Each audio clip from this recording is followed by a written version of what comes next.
ఏంటి ప్రభువా, నా కుటుంబంలో ఈ భారంతో నేనున్నాను,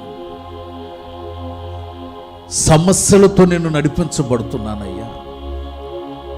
ప్రతిరోజు కన్నీరే, పిల్లల పరిస్థితులు చూసినప్పుడు కన్నీరు, వృత్తిపరంగా చేస్తున్న పనిని బట్టి కన్నీరు, నా జీవితంలో తెలియని కన్నీటి బాధను నేను అనుభవిస్తున్నాను.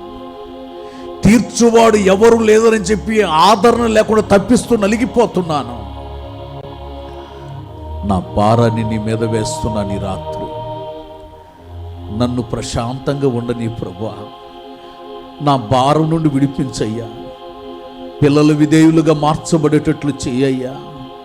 నా కష్టం నుండి, బాధ నుండి విడిపించయ్యా. ఆరోగ్యాన్ని, క్షేమాన్ని కలుగు చేయయ్యా. ప్రశాంతత నా జీవితానికి కలుగు చేయయ్యని దేవుని దగ్గర చేరి ప్రార్థిస్తే ప్రభు కార్యాన్ని చేయబోతున్నాడు.